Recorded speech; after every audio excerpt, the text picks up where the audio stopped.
Hi everyone, this is Team 6, which is made up of Julie Clyce, Anum, Joshua Williams, and myself, Sarah Locke. We're excited to share with you our final presentation for the Global Strategic Management class about one of the most recognized Fortune 500 companies around the world. Starbucks comes in at number 132 in its 16th year on the Fortune 500 list, and we want to share with you some of the both familiar and lesser known strategic issues that Starbucks is facing today. Before we get started, I want to give you a quick idea of how our presentation is going to go. First, Anum is going to share a company overview as well as the industry and economic analysis of Starbucks. Julie will present the SWOT analysis of Starbucks' strengths, weaknesses, opportunities, and threats next. Then I will discuss Porter's 5 Forces framework and how Starbucks is affected by each potential threat. Julie will come back and will present the strategic issues that Starbucks faces. And then finally, Joshua will discuss our proposal of strategies to address those issues and wrap up the presentation. I will now give you an overview of Starbucks, including details about the founding of the company and the company values and aims. Starbucks was founded in 1971 in Seattle, Washington, where it is now headquartered. The idea of the name Starbucks actually came from the name of the character of the first mate in the novel Moby Dick. In keeping with the theme of the sea, the logo was inspired by a twin-tailed sea creature from Greek mythology. Over the past 47 years that Starbucks has been operating, it has grown significantly and has expanded internationally to now have 277,000 employees. It is now ranked 132 on Fortune 500.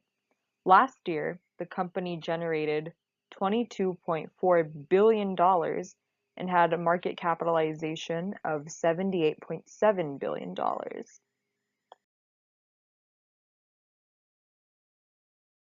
The founder and chairman emeritus of the company is Howard Schultz. Howard Schultz was the CEO of the company from 1986 to 2000 and then again from 2008 to 2017. The current chairman of the board is Myron Ullman. The current president and CEO of the company is Kevin Johnson. Under them, the company has 35 senior vice presidents, 12 executive vice presidents, and 3 group presidents. The company's organizational structure is a mix of various divisions, including a functional hierarchy, where the hierarchy falls based upon business function. The company is also divided based upon geographic regions and product-based areas. The aim of the hybrid structure is to increase the success of the company financially, as well as to maximize the customer experience. Over the years, Starbucks has successfully increased and continues to increase its presence around the world. The company now has over 25,000 stores in about 70 countries. There are currently 4 market segments that Starbucks caters to. The first market segment is the Americas, which includes the United States, Canada, and Latin America. The second market segment is China and the Asia-Pacific region. The third market segment is Europe, the Middle East, and Africa. And the last market segment is channel development. Starbucks company has 7 main brands. The first brand is the signature Starbucks. This includes more than 30 blends of premium coffees, handcrafted coffee and non-coffee blended beverages, which includes tea and smoothies, among other drinks. Fresh food, such as sandwiches, yogurt parfaits, oatmeal and pastries, as well as home merchandise and consumer products, which include coffee and tea brewing equipment, coffee mugs, books, gifts, coffee beans, K-cups, pods, bottled frappuccino drinks, energy drinks, iced coffee, and refresher beverages that are available in grocery stores. The second brand is Teavana, which includes loose leaf teas and other tea-related products in stores and online. The third brand is Seattle's Best Coffee, and this brand includes brewed and packaged coffee.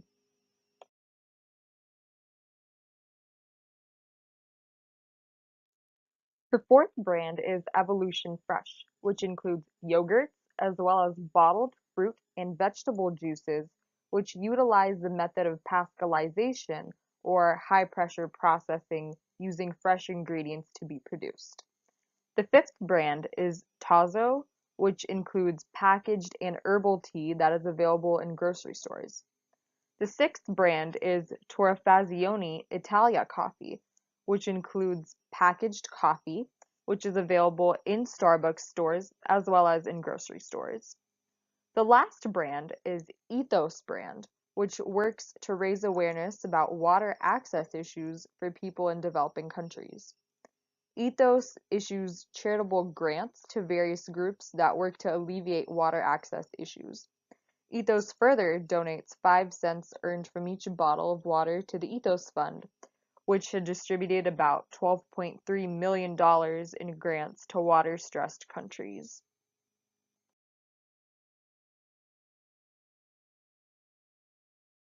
Starbucks heavily utilizes vertical integration as a business strategy. The company owns its own coffee bean farms, bean roasting plants, warehouses, distribution centers, and sells its products at its own retail outlets. The use of vertical integration allows Starbucks many benefits. For example, Starbucks has more control of its operations and can be more flexible in production and innovation. Further, Starbucks can maximize its efficiency to maximize profits and continue to expand the company worldwide.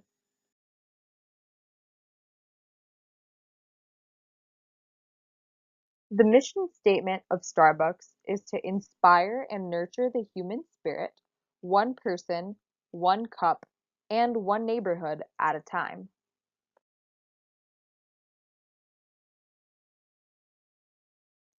Starbucks strived and continues to strive to embody its core values in which they deeply value their partners, their coffee products, and their customers. Specifically, Starbucks strives to create a culture of warmth and belonging where everyone is welcome. They strive to act with courage, challenge the status quo, and find new ways to grow the company and each other. They strive to be present, connect with transparency, dignity, and respect. They strive to deliver their very best in all that they can do, holding themselves accountable for results. Further, they strive to be performance driven, seeing through the lens of humanity.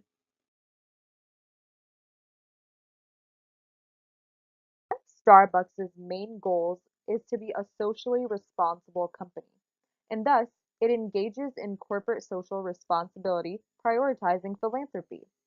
The company strives to have ethically sourced coffee, valuing the source and people that bring it about.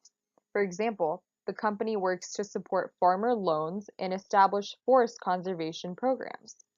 Starbucks further strives to be an environmentally friendly company. The company works to have production through energy and water conservation, recycle, and engage in green construction. Finally, Starbucks works to foster community involvement.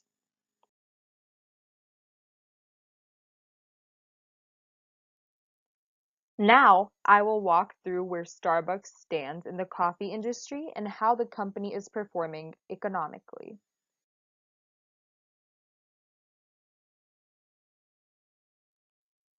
As for Starbucks' position in the coffee industry, it is the industry leader. Currently, Starbucks has the largest number of stores worldwide in the coffee industry. Some of Starbucks' main competition includes Dunkin' and McDonald's. Looking at the year to date, Starbucks' stock value is performing significantly better than its competitors, with its price being about 66.15, growing by 0.49%. Unlike its competition, who utilize a cost leadership strategy which allows those companies to reduce their costs to draw customers, Starbucks utilizes other strategies.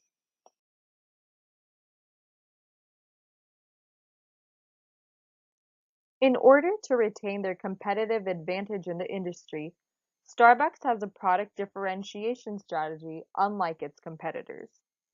This strategy seems to be highly advantageous for Starbucks, as Starbucks has a market share of 39%, while Dunkin' has a market share of 22%.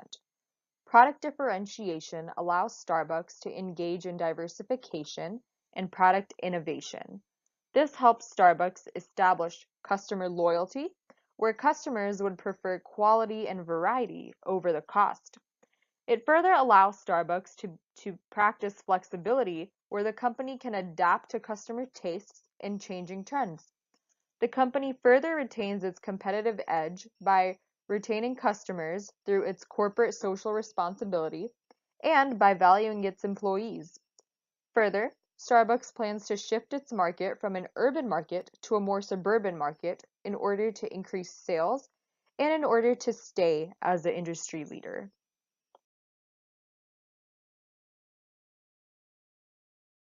Over the past 7 years, Starbucks has experienced financial growth. The revenue has increased, particularly seeing significant spikes in 2012 and in 2015. The company's revenue grew by 5% in the last fiscal year, and the company expects revenue to continue to grow in the future years through its continued expansion to newer markets.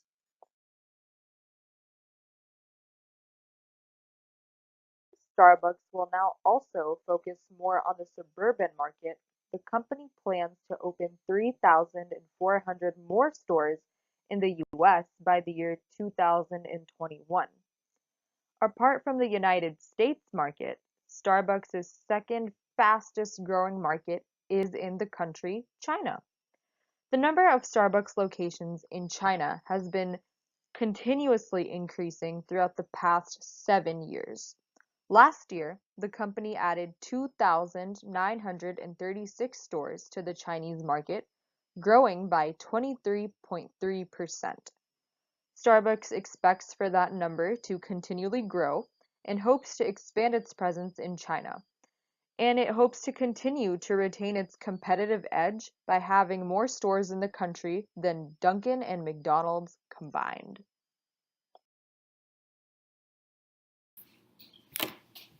The benefits of a SWOT analysis is that it can help businesses identify issues they need to address or items that are strengths they might not have known they had. With this analysis, Starbucks can look at every area of their business to discover what they need to focus on and what areas they might need to move away from. Starbucks' brand image is exceptionally strong. They built this image when they first began in 1971 with their first shop in Seattle, Washington. The atmosphere of Starbucks locations became a place that everyone wanted to go. It was a cool place to meet up with friends, study, or work. Starbucks provided that for all of these activities. Starbucks also has a strong brand image. They were one of the first coffee chain companies to open nationwide. The quality of Starbucks coffee is also a strength that they have over their competitors. Along with Starbucks locations being the place to go, they also have a strong commitment to communities that create their coffee. They are very involved and donate heavily to the communities that grow their coffee beans. To date, Starbucks has invested $70 million in collaborative farmer programs and activities. In this day and time when social responsibility is high, that is helping Starbucks stay strong.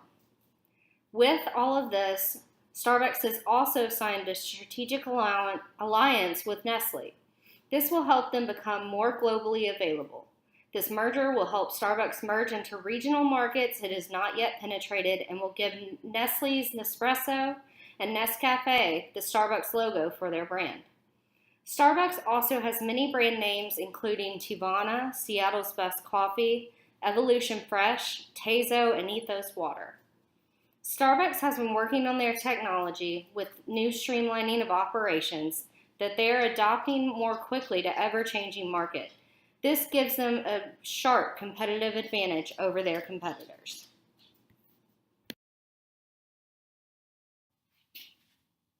With great strengths sometimes comes great weaknesses.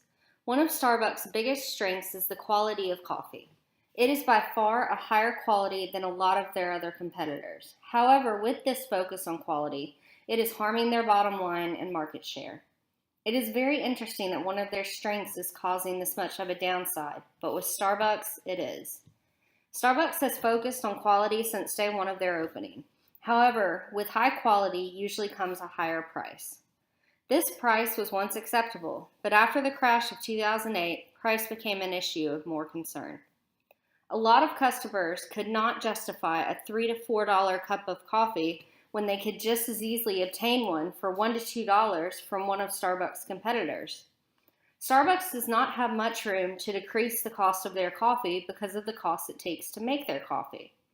Starbucks has started reward programs that will give a discount every so often to a customer, and this has allowed some customers to stay loyal, but others are still moving on. Another large weakness of Starbucks is the ability for competitors to imitate their product. Coffee has grown around the world, and there are many places that do not have the quality standards of Starbucks and can thus sell their product at a much lower cost. This is true for Dunkin' Donuts and McDonald's especially, with those two companies being the main threat to Starbucks coffee. Another area of imitation is local coffee shops popping up in cities and towns with the slogan of the country recently being "Shop Local." Those coffee shops are outperforming Starbucks. They can create the same atmosphere in their store as Starbucks, but can also have local items in their store. Starbucks has tried to fight the local coffee shops with coffee mugs of each state. However, this has not worked well in Tennessee. The Tennessee coffee mug from Starbucks only has pictures of items that are from Nashville to Knoxville on their cup. The entire west portion of the state has been left off, and when you leave off Elvis's home or the birthplace of the blues, it does not go over well with the locals. One of the final weaknesses is they're resisting to be sold in supermarkets. Dunkin' Donuts has been fully available in supermarkets way before Starbucks would even consider it and has been at a much lower cost. Starbucks has many opportunities readily available to them once they choose to proceed. They have already pursued and completed the opportunity to merge with Nestle, which should become a very lucrative deal in the next few years, along with the $7.2 billion they made when they sold their rights to Nestle. Another opportunity that they have started to pursue is the beverages that are also the so-called ready-to-drink. These beverages have become very popular in the market lately, and Starbucks has expanded into those areas. Evolution Fresh, Tazo, and Ethos Water are three of the drinks that are under the Starbucks company. Health craze areas have always been a popular item in the U.S. economy, and these three options help tap into that market. One of the biggest opportunities is the China expansion that Starbucks is making between now and year 2022. They are opening 3,000 new stores in China to have a total of 6,000 stores by the end of 2022. This means that they will be opening around 600 new Starbucks stores each year. They are creating a coffee culture in China as we have in the United States. With all of this, Starbucks could also look into other strategic alliances with other companies to boost their bottom line. They are already offered in many hotel chains, but they also could tap into the sports market. They could become the coffee of the NFL or the coffee of any college team.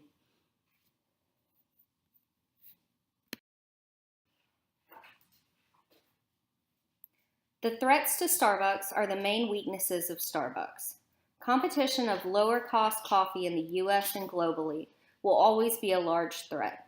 Starbucks is combating this threat with promoting their social responsibility of their coffee communities and with their quality. That is not always enough, but it will be a never-ending battle that Starbucks will always fight. Imitation is also always going to be a threat, as it is with any company who produces a product. Eventually, there is always the same products offered by multiple corporations, which saturate the market. The local coffee house movement seems to be the most pressing threat currently, in the Shop Local nationwide campaign. I am not sure how Starbucks can remain viable with this movement still gaining momentum. It will take a lot of work to combat it.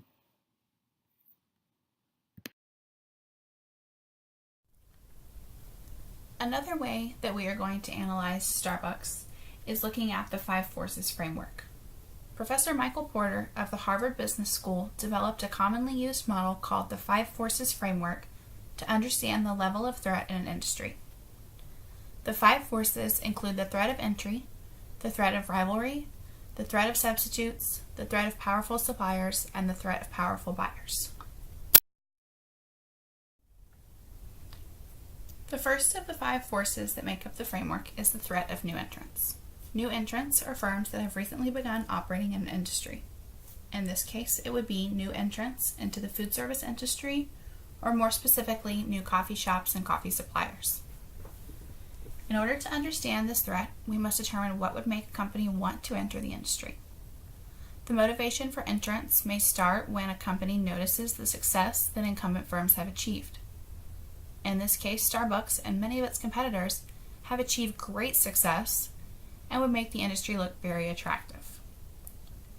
Therefore, to reduce this threat, barriers to entry must be put in place. For Starbucks, there are already established natural barriers to entry, including product differentiation and economies of scale. Starbucks' product differentiation is more than just making their product different. It's also about customer and brand loyalty. There's a perception that Starbucks coffee is a higher quality than its competitors, and many of their customers would agree. That higher quality brings customers in the door. Then the customer experience that Joshua will talk about later in the presentation creates brand loyalty. It keeps their customers coming back again and again. The economies of scale that Starbucks has is not matched by many of its competitors. As Anum mentioned, Starbucks has over 25,000 stores in 70 countries. This means that many customers can find a Starbucks wherever they are in the world. The enormous scale of Starbucks operations also helps because suppliers want to work with them, and many times they will give better prices and discounts to be a strategic partner of such a successful large company. Starbucks' economies of scale increased again in August of this year, when a deal was finalized to allow Nestle to market Starbucks consumer products and food service products outside of the Starbucks coffee shops. Nestle, who owns Nescafe and Nespresso, are much more prevalent in grocery stores and in countries that Starbucks has not yet entered. Therefore, Starbucks' global reach expanded even further. The threat of entry on a scale that would affect Starbucks is low due to the established barriers of entry. The next threat in the 5 forces framework, the threat of rivalry, is high and must be addressed by Starbucks. As Anna mentioned, Dunkin' Donuts and McDonald's are 2 of Starbucks' top competitors.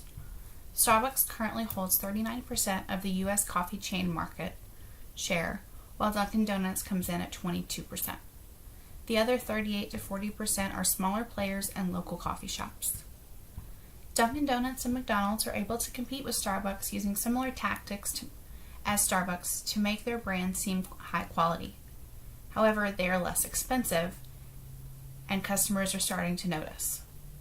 While Starbucks plans to close 150 underperforming stores in 2019, Dunkin' Donuts, which currently has 9,200 U.S. locations, plans to add 1,000 more in the next 2 years. Julie and Joshua will discuss the threat of competition in more detail later in the presentation. The next environmental threat that firms must consider is the threat of substitutes. A substitute for coffee is easy to imagine, but difficult to widely implement. Coffee is considered a morning drink for some, a comfort drink for others, and a cultural experience for many customers around the world. The idea that coffee could ever be fully replaced is hard to imagine. However, there is a portion of customers that may look for substitutes in teas or healthy drinks. The threat of substitutes for Starbucks is relatively low because Starbucks has already diversified to produce many potential substitutes. As Anna mentioned early in the presentation, Starbucks owns tea and health drink brands. Tazo and Tiavana are tea brands that are sold in grocery stores and at Starbucks coffee shops. Tazo teas are even made and ordered alongside espresso drinks by customers at the shops. Evolution Fresh, another Starbucks brand, is a cold-pressed juices and smoothies company that was acquired by Starbucks in 2011. Evolution Fresh can be found at grocery stores and Starbucks coffee shops around the U.S. as well. The fourth environmental threat, the threat of powerful suppliers, is low for Starbucks. Starbucks has a vertically integrated supply chain, meaning that they own many of the pieces of the supply chain, all the way from growing the coffee bean, to harvesting the beans, to roasting them. Vertical integration means that Starbucks leadership has control over pricing, and the bottom line of the company should be considered at each step in the process. There are other suppliers that are not vertically integrated, such as the manufacturers of the cups for the Starbucks coffee shops. However, Starbucks' economies of scale and leading market position makes many suppliers want to work with them. Most suppliers will go out of their way to be strategic partners with Starbucks, even if that means lowering prices or giving discounts. Those suppliers know that they want to grow their business as Starbucks is growing. The last threat in the Five Forces framework is the threat of powerful buyers. For Starbucks, this threat is very high. Starbucks' customer base is everyday people around the world whose opinions can be swayed by everything from changing trends to social media. Customers are always looking for higher quality, lower cost, and healthier options. However, they don't just care about those aspects of a product. Their choices are also based on the ethical and environmental sustainability standards of a company. Anum mentioned the Starbucks mission statement is to inspire and nurture the human spirit, one person, one cup, and one neighborhood at a time. Starbucks is a popular brand that is held to a high standard by their customers. When there are issues at any of their stores, the demand at all Starbucks stores can be affected. For example, Starbucks demand was impacted around the country this April after 2 black men were arrested because they did not order anything while waiting on a business associate. Many customers boycotted the coffee shops, and protests took place in support of the arrested men. In the end, the men settled for $1 with the city. They were promised that Philadelphia would set up a $200,000 program for young entrepreneurs, and their records would be expunged.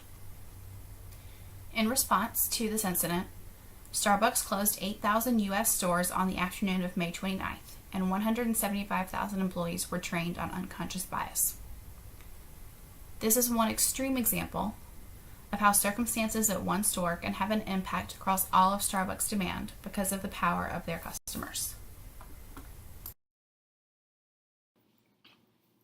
A strategic issue is a fundamental policy, question, or critical challenge affecting an organization's mandates, mission, values, stakeholders, resources, structure, processes, management, or product or service level and mix. We will discuss 2 of the strategic issues facing Starbucks: competitors and quality. Strategic issues facing Starbucks is their large market of competitors. The most trying seems to be the local hipster coffee shops. It currently is not a problem with loyal customers, but it is a slippery slope if their product or offerings start to fail or have slip-ups. If one bad review goes up, then some customers will believe the post no matter what really happened, and companies cannot compete with this. Starbucks has a solid structure of service and quality, but they must maintain this high level of customer service to stay relevant. Before, if there was a slip-up in service or in quality, it would just be a tiny ripple in the water. However, now a ripple has a potential ability to become a wave. With other local coffee shops available, customers have options, and if they are not happy with their service or quality of Starbucks, they now have the option to go somewhere else. Besides competitors, another strategic issue facing Starbucks is their dedication to quality. Most customers will always have an appreciation to a company that produces quality products. However, this might not be something that customers can keep up with in the long term. When there are other substitutes in a market, it is always a possibility for a customer to try another brand or experience. With a market saturation like coffee, it is almost always inevitable. Starbucks must keep looking for new ways to market and promote their quality in order to keep their market share. In an ever-changing consumer environment, they must constantly make changes and adjustments to stay relevant. Their social responsibility is currently helping them stay relevant with the good deeds they are providing for local communities around the world that are their coffee growers. Next, we really want to jump into how Starbucks is facing those issues. The two main strategic issues, as stated previously, are with competitors and quality. And Starbucks not only takes a lot of different initiatives to both outcompete the people that are offering coffee within the market, but they are also taking steps to make sure that people know, even though Starbucks is a little bit more expensive, that their quality is of the highest value, whether that is the community social impact that they give back, or just the taste of their coffee and the themes that they put around their seasonal coffees that they release. And so over the next few slides, we will begin to address how they address the certain strategies against their main groups. First thing we really wanted to address was basically what Starbucks is not great at, and that is price. The strategy around competitors, so cost, leadership shortcomings. McDonald's, Dunkin' Donuts, and Starbucks are kind of the top three in terms of coffee sales. And one of the things people know Starbucks for is their expensive price. While a majority of the times, like a Dunkin' Donuts coffee costs less, you actually get more in the cup with Starbucks for just a little bit more. So the sizing's a tiny bit different, which gives Starbucks the advantage. But overall, people look at the sugary drinks that Starbucks sells and they say, well, that's too expensive. Starbucks did raise their prices in June 2018 from 10 to 20 cents more per cup, which is an increase that other companies didn't do. And that caused a lot of people to be like, why do I want to continue shopping at Starbucks? And Starbucks currently sits higher in the price range than all other companies.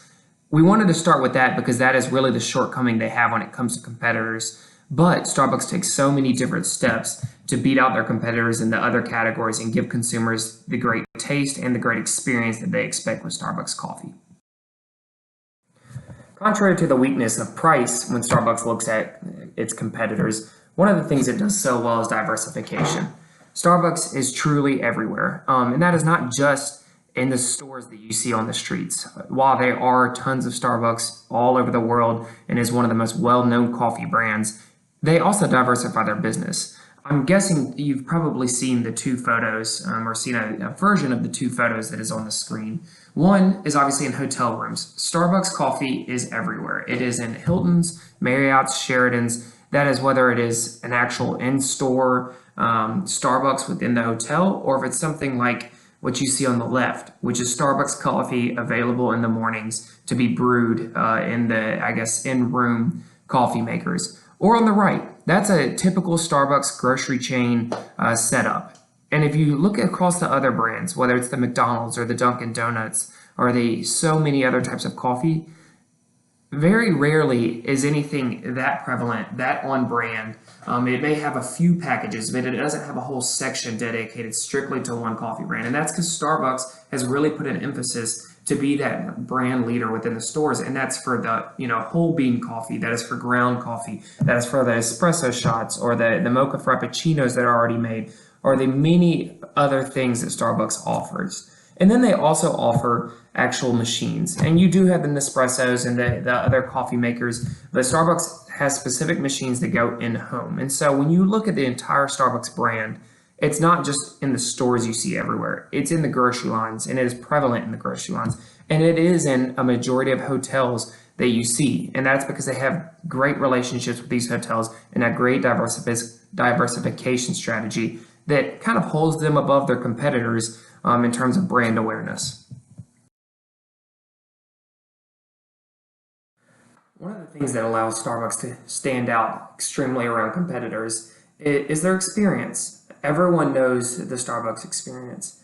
It is a very different experience than what you get at other coffee shops, where McDonald's all has a similar experience, Dunkin' Donuts, all these places have similar experiences. Starbucks creates that local coffee shop feel on a national basis. And so when you walk into a Starbucks, you know you're getting the same thing, whether that is comfortable couches or comfortable chairs, or the smell of the coffee, or the music that goes along within the store. All Starbucks look very similar, and that is that experience that allows people to know that whenever they walk into a Starbucks, they know what they're getting. And that allows people to want to go into Starbucks, whether you're in big cities or small towns or international. You go into what you know, and Starbucks provides that warmth and that comfort of a coffee shop no matter where you're at.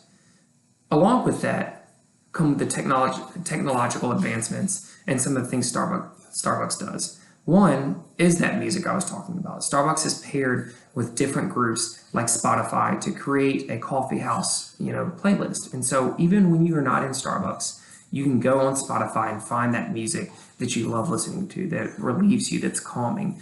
And that's something no other chain has. Or working with groups like Lyft or Uber, there are specific discounts and specific things that they give Starbucks customers that you don't always get at other coffee shops. And then the biggest thing that comes along with Starbucks is their app. Starbucks actually has the most regularly used app among all restaurant chains. That's coffee chains, that's burger chains, that's taco places. Across all restaurant chains, Starbucks has the number one used app. And actually, across all app usage, 50% in that restaurant space is specifically towards Starbucks. So that could be anything from ordering to paying ahead to earning stars to creating your own Spotify playlist within your Starbucks app. It provides a user experience that is both inviting and innovative, much like the coffee chain tries to be itself. And so across that app, you have a user-friendly design that is easy for people to use. It's a really engaging loyalty program that gives people free refills, and it also gives people free drinks for every certain amount of stars that they create to get gold. There's the mobile pay and ordering, which Starbucks was ahead of its time when it first released that. Now a couple of those have sped up, and like Dunkin' Donuts is known for the same thing. And then the integration with other platforms and services, like I said, with Spotify. And so one of the biggest things that Starbucks tries to look at is their experience, and that is from in-store to being out of store, that you're connected all the way throughout Starbucks, no matter what you're doing, whether you're working or going to school or going about your day and walking around the city. Starbucks wants to bring you in and to have you be part of an experience where every aspect is beneficial for the consumer. And so with that strategy for competitors, Starbucks is definitely ahead of the game when it comes to their experience.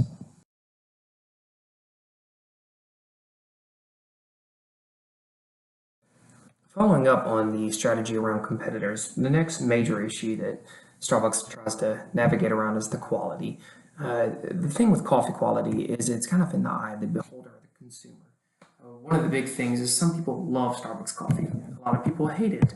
Some people love Dunkin' Donuts. A lot of people hate all coffee in general that is brewed in coffee shops, but they prefer what they can brew in themselves in their homes. And so with coffee, it really is based on what the consumer likes, and it's trying those different things that Starbucks has been successful in trying to kind of show that quality that they have. Starbucks has a few strategies around quality that all kind of theme with product differentiation. First is coffee bean origins. If you realize whenever you walk into a coffee shop or a Starbucks shop, you see where the coffee's from that day or from that week or from depending on the specific types, whether it is the blonde or the pike or the dark. They all come from a very specific origin. And Starbucks lets you know that could be a small farm in South America, that could be a larger international farm.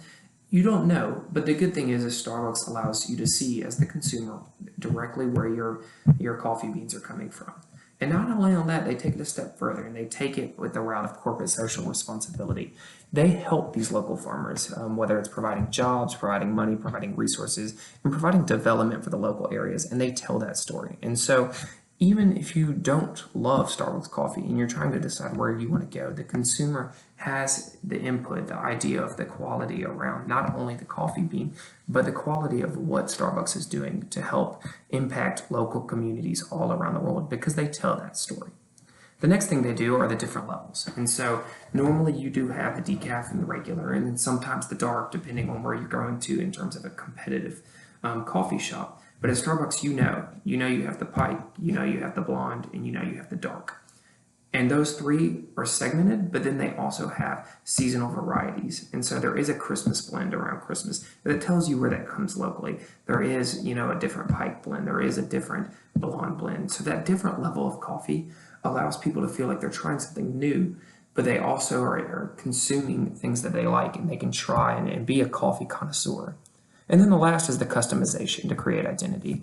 This goes a little bit with those different versions, but it also goes with the idea of Starbucks customized drinks. Starbucks, even though they aren't the only ones, are known for their, peppermint mocha frappuccinos during wintertime, are known for their pumpkin spice during fall time. People know that and associate it with Starbucks. And that's not because Starbucks came up with that, but it's because of the way they customized and the identity that they created, that people know the chestnut pralines and the peppermint mochas and all these very fancy drinks that you wouldn't normally drink and that you could truthfully probably get elsewhere and just include some creamer or something like that. But you have the experience of Starbucks, you have the smell of Starbucks, you have the identity of the coffee that Starbucks makes, that it really does taste like the holiday that you're in or the time frame that you're in. And it encompasses that consumer and wants that consumer to be part of that vision around that quality. And so Starbucks, while very similar to other coffee types, takes those next steps so that you understand and so that you feel and so that you know that you're a part of their coffee and part of their brand and part of their family. And that's what they do to ensure that you know the quality of what you're buying is worth the money that you are spending. So in terms of strategies, between competitors and quality, Starbucks is doing major things to ensure that they stay above the likes of Dunkin' and the likes of McDonald's, and it truly is paying off because everyone knows of Starbucks and most people drink Starbucks.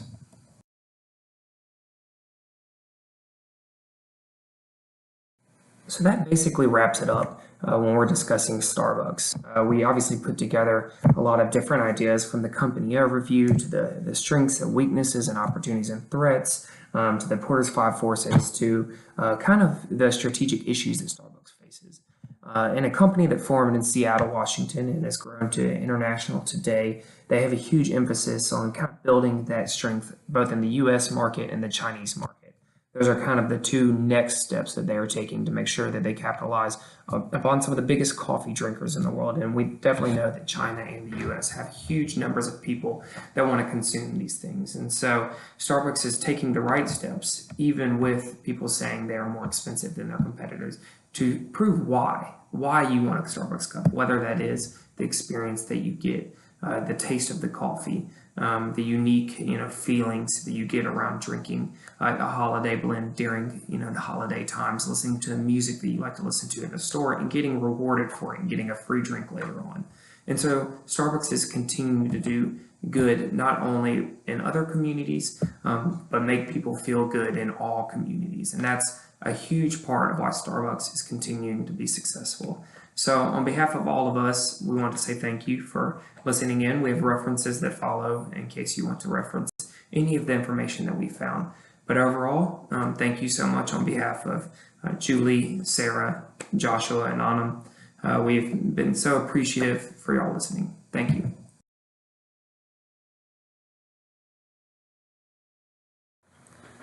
In this conclusion slide, you will find all of our reference used for the Management 7160 Starbucks presentation by Julie, Anum, Sarah, and Josh. Thank you so much.